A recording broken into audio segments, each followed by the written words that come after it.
54 বছর বাংলাদেশ যে সিস্টেমে চলেছে, এই সিস্টেমে 54 বছর বাংলাদেশ চলেছে, কাঠামোগত পরিবর্তন হয় নাই।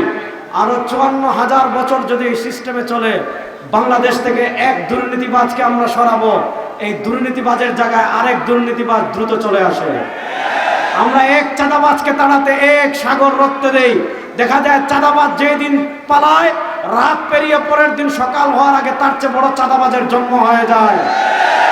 আমরা স্পষ্ট করে বলি, বিএনপি ক্ষমতায় যাওয়ার স্বপ্ন দেখছেন। বিএনপিকে আমরা 2001 থেকে 2006 পর্যন্ত বাংলাদেশের ক্ষমতায় দেখেছি।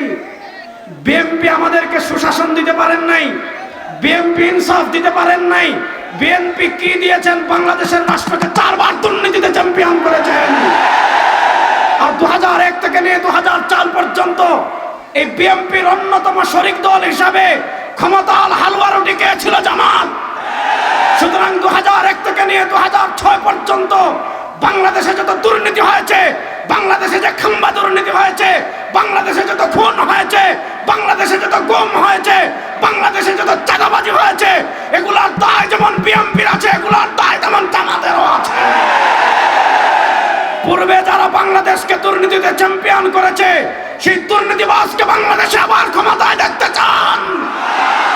আর আরেক দল আছে যাদেরকে আমরা সারা জীবন দেখেছি ইকামতে দ্বীনের কথা বলতেন, যারা আল্লাহর জমিনে আল্লাহর দ্বীন বিজয়ের কথা বলতেন। আজকে দুনিয়ার সামান্য ক্ষমতার গন্ধ পেয়ে আপনারা ইকামতে দ্বীন বাদ দিয়ে দিয়েছেন, শরিয়া বাদ দিয়ে দিয়েছেন। যারা দুনিয়ার সামান্য স্বার্থে শরিয়া বাদ দিতে পারে, তারা ক্ষমতার জন্য বাংলাদেশকেও আমেরিকার কাছে বিক্রি করে দিতে পারে। সুতরাং দুর্নীতিবাজকে বাংলাদেশের ক্ষমতায় আমরা দেখতে চাই। আমেরিকার দালালদেরকে আমরা বাংলাদেশের রাষ্ট্র ক্ষমতায় দেখতে চাই। গত 54 বছর বাংলাদেশে যারা ফেল করেছেন, ওই দুর্নীতিবাজকে আর রাষ্ট্র ক্ষমতায় দেখতে চাই না। এই মোহান্দিগঞ্জের মাটি থেকে দুর্নীতির ভূতকে সংসদ থেকে বের করার জন্য সৈয়দ ইসহাক মোহাম্মদ আবুল খায়েরকে সংসদে পাঠানোর জন্য প্রস্তুত আছেন না? আমাদের রাষ্ট্রযন্ত্রের আরেকটা বড় সমস্যা শুনেন, এখানে পিসাব চরমনায় আছেন, এখানে শেখে চরমনায় আছেন। তাদের সামনে রেখে আল্লাহর নামে কসম করে আমি আপনাদের সামনে বলে যাচ্ছি, ইসলামের কাছে সব দল, সব পথ, সব মতের মানুষ নিরাপদ। আপনারা জানেন 2024 সালে যে বিপ্লব হয়েছিল, সেই বিপ্লবের সামনে থেকে নেতৃত্ব দিয়েছিলেন আমাদের নেতা শেখে চরমনাই। বাংলাদেশ 2005 আগস্টের পর আপনারা জানেন 8 আগস্ট পর্যন্ত বাংলাদেশে কোনো গভর্নমেন্ট ছিল না, বাংলাদেশে কোনো সরকার ছিল না। আমাদের নেতা পীর সাহেব চরমনাই তখন ঘোষণা দিয়েছিলেন, যেহেতু সরকার নাই, আমাদের দেশের সংখ্যালঘু হিন্দুদের মন্দিরে আক্রমণ করে কেউ আমাদের দেশের সাম্প্রদায়িক দাঙ্গা লাগিয়ে দিতে পারে। এজন্য আমাদের নেতা তখন ঘোষণা করেছিলেন, ইসলামী আন্দোলন বাংলাদেশের যত নেতা কর্মী আছেন, বাংলাদেশের যত প্রান্তে যত মন্দির আছে, তোমরা সেই মন্দির পাহারা দাও। আপনারা দেখেছেন জুলাই বিপ্লবের পর একদল যখন ক্ষমতার হালুয়া রুটি খেতে ব্যস্ত ছিল, ইসলামী আন্দোলনের নেতা কর্মীরা মন্দির পাহারা দিয়েছে। ইসলামী আন্দোলনের নেতা কর্মীরা রাস্তায় ট্রাফিকের দায়িত্ব পালন করেছে।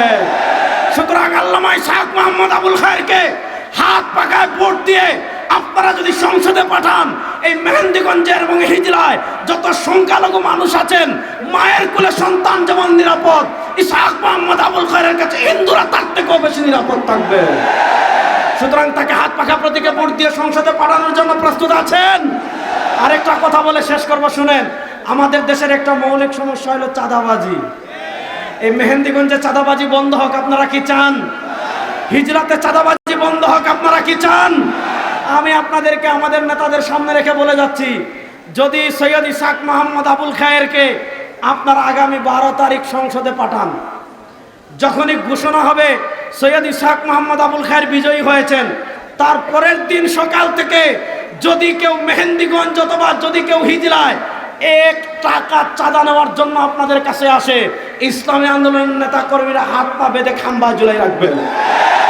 সুতরাং দুর্নীতি মুক্ত, সুতরাং চাঁদাবাজ মুক্ত শরিয়ার বাংলাদেশ আপনারা গড়ার জন্য প্রস্তুত আছেন না? নাই। সেই শরিয়ার প্রতীক একটা বাংলাদেশে আমি আপনাদের কাছে বলে যাচ্ছি, কেউ দিবে ফ্যামিলি কার্ড আর কেউ দিবে জান্নাতের টিকিট। প্রশ্ন হলো যে যারা শরিয়ার কথা বলতে পারে না তারা যদি জান্নাতের টিকিট বিক্রি করে এদের চেয়ে বড় মুনাফিক আল্লাহর জমিনে আর কেউ নয়।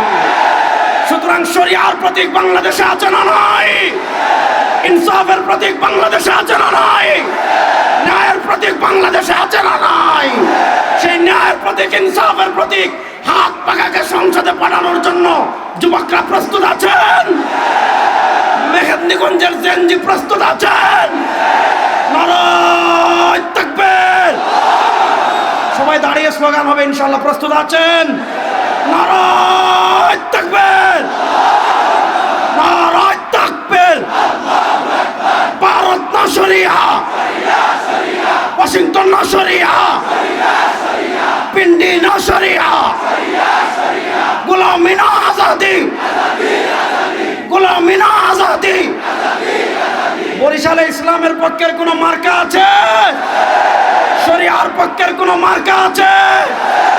পীর মাশায়েখের কোন মার্কা আছে? হক্কানি আলেম ওলামার কোন মার্কা আছে?